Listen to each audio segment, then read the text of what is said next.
Hey y'all, how are you doing? I'm great. Thank you so much for asking. It's me, Kim, and I'm back for another podcast. This is a newsletter exclusive podcast. If you're encountering it anywhere other than my newsletter, head on over to KimberlyNicoleFoster.co. That is where you will find my extra thoughts, my annotations. Sometimes after I'm done recording, I'm like, oh my gosh, I forgot to say this, and then I'll add it in the newsletter. So KimberlyNicoleFoster.co is where it is at. I decided to put more effort into the newsletter because people are tired of algorithms. I'm tired of algorithms.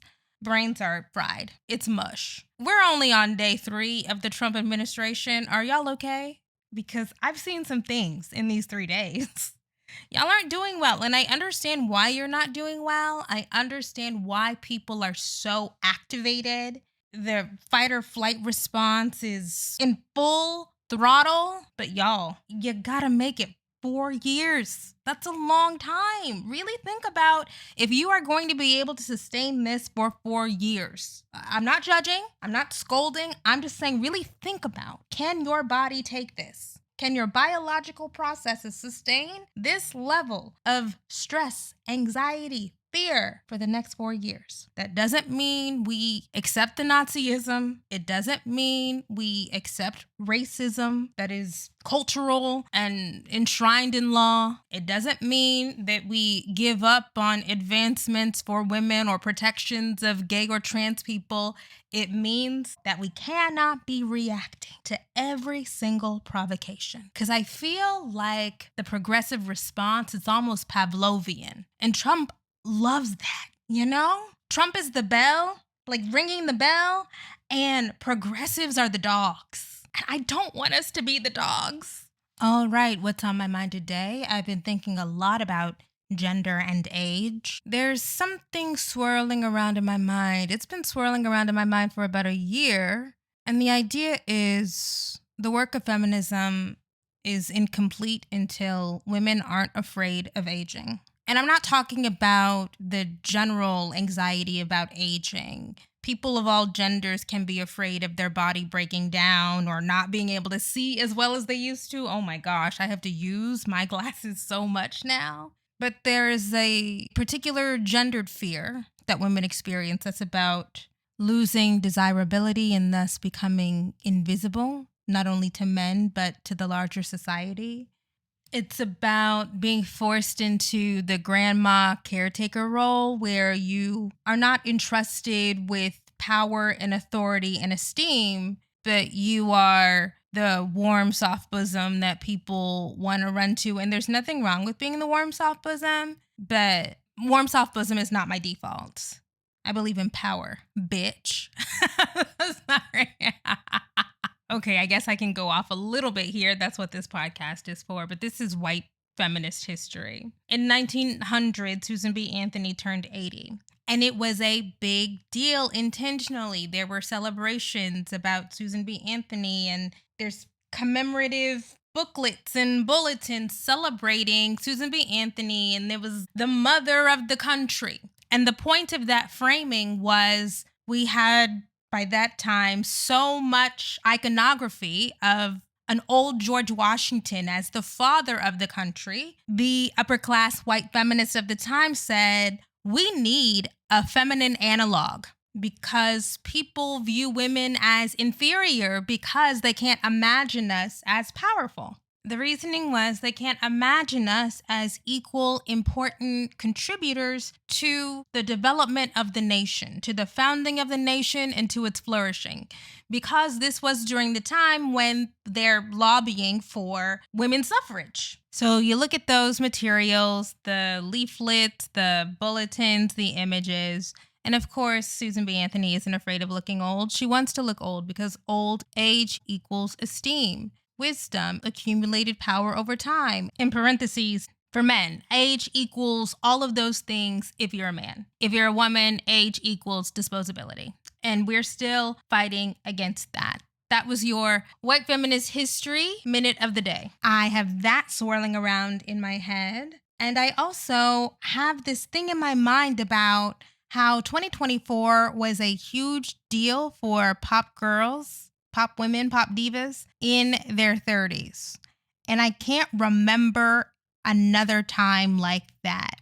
Who am I thinking of? Tinashe, Victoria Monet, Charlie XCX. There were so many write-ups about 2024 being the year of Charlie XCX and Brat. And if you've been a fan of pop music and pop culture as long as I have, you've got to be taken aback by this. It represents the apotheosis of a cultural change where there's space for women who 20 or 30 years ago would have been deemed over, like their moment to break would have thought to have been past, that they can do it and they can all do it at the same time, and we don't have to pit them against each other and say there's only space for 130 plus women. I am not saying that there have not been incredible moments for pop artists in their 30s. Janet Jackson released my favorite album of all time, The Velvet Rope, when she was in her 30s. Madonna released great stuff in her 30s and beyond. When was Ray of Light released? When she was 38, I think? And, we don't even have to get into Beyonce, but I will say I think Beyonce's most fecund artistic period.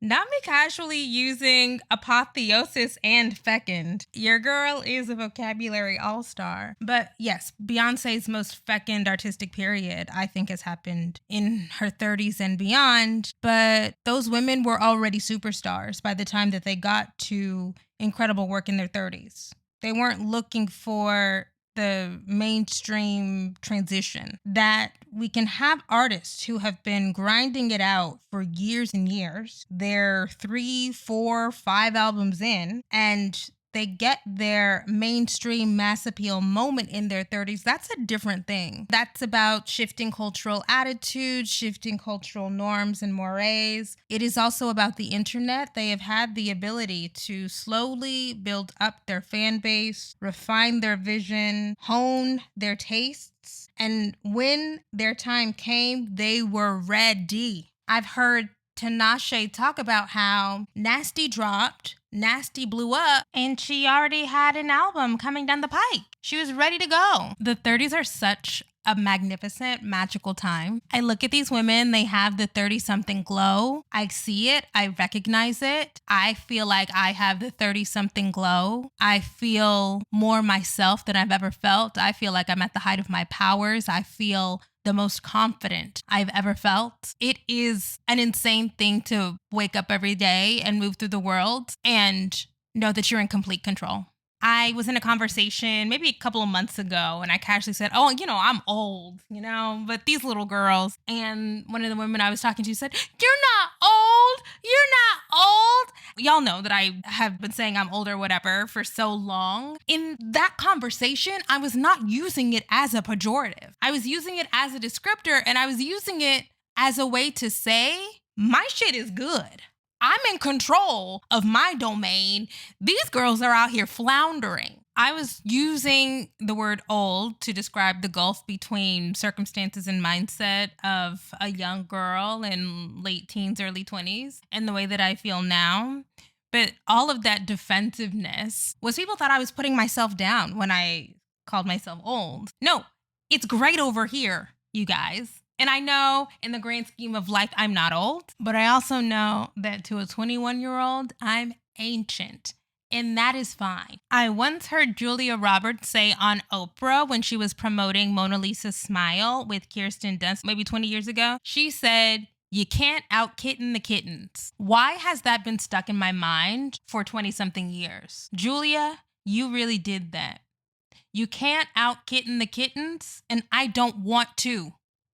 Now let's bring it back. I don't think Tinashe, Victoria, or Charlie want to either. I look at them, I look at their work, I see their success, I see how much fun they're having, I see how good the work is, and it all lends itself to my theories that the 30s are the best decade. Now, to be fair, when I'm in my 40s, I will probably also say the 40s are the best decade. But as a 35, almost 36-year-old, this is the best time. Hands down. And on the other hand, teenagerhood, teenagerdom in 2025 looks absolutely awful. I don't think that this is the worst time in history to be a teenager. I mean, that would be a little silly to say. We've had depressions and world wars.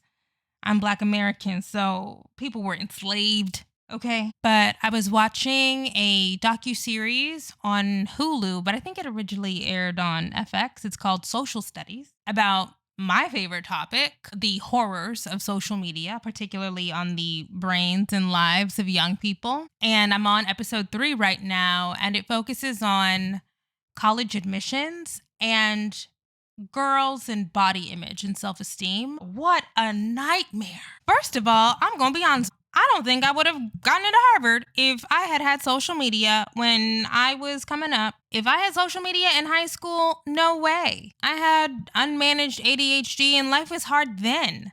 Managing any kind of neurodiversity, unmedicated, without accommodations, without therapies in the social media age, impossible. There's just too much stimuli. I would have been completely distracted, completely unfocused. I would have been navel gazing all the time, performing for the likes, performing for the gram, performing for that TikTok. Y'all need to get off that TikTok.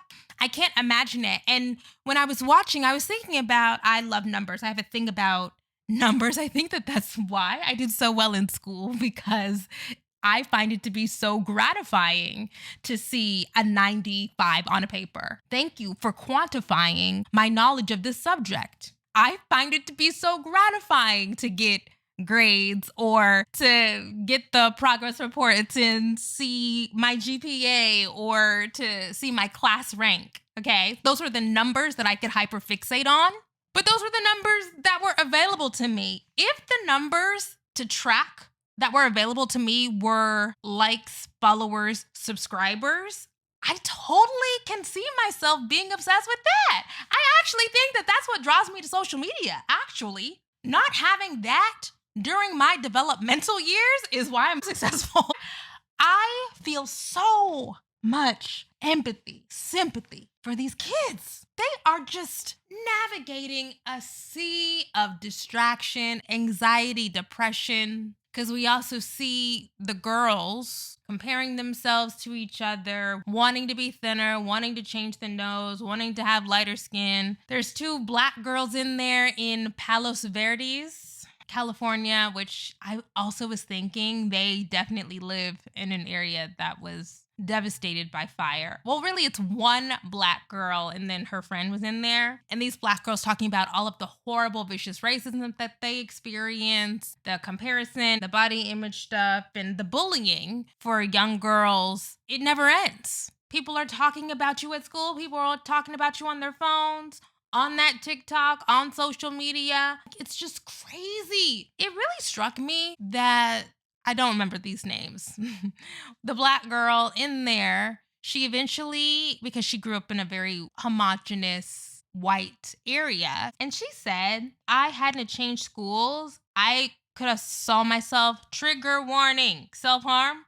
She said, I could have seen myself killing myself, committing suicide. I'm sorry, what? What's going on? Oh my God. As a Black girl who grew up in a homogenous area, and by the way, the Black girls in this show, I'm like, they were the lightest of light skin. Okay, the Africans would say that those Black girls aren't Black. That's how light they were. But I'm Black American, so we understand that Black Americans come in lots of different shades because they have 2 Black parents. But those girls who were light brights, talking about all of the racial hatred that they experienced and the alienation and marginalization, is just horrific. And all of this abuse is facilitated by the ubiquity of technology, by children's inability to wean themselves, rip themselves from these platforms. The other thing I thought while I was watching multiple girls talk about wanting surgery and feeling horrible about themselves and wanting to be seen as sexy and desirable on these platforms. Maybe body positivity didn't ever reach as far as internet people thought it reached. Maybe we were completely delulu all along because this was filmed a couple of years ago. Everybody's still suffering, eating disorders, body dysmorphia. It's wild and really sad. I didn't have a perfect childhood. I said one of the reasons why I was planning for college so early is because I was trying to get the fuck out. I said, I do not want to stay around here with these people. But I wasn't depressed. I wasn't so anxious that I couldn't have a social life. I went to prom twice, had a prom date, went on dates, had a boyfriend, hung out with my friends, begged my parents to drop me off at the mall and please come pick me up 2 hours later. Drop me off at the movie theater. Can you take me here? Can you take us there? Sleepovers. Remember sophomore year when your oldest friend got their driver's license? It was a holiday. Do you remember piling into the car of a brand new licensed driver? We almost died so many times. Oh my God. Why did our parents let us do that? I remember piling 7 in a little Toyota sedan where the driver goes from house to house to house. Come on, girls, we're going to the movies. The kids aren't doing that anymore. I do appreciate that they are not showing these young people as completely isolated, but it does seem that their social lives are just different. They're just not as dynamic, and I also think that's because of added pressures. I'm so glad I didn't grow up in the time where people's college entrance videos went viral. I had normal teenager anxieties, but I also had huge teenage fun, huge teenager triumphs, a lot of teenage confidence. And I think now the balance of anxiety to fun, anxiety to confidence is just so off, and that these kids are going to be fucked up forever.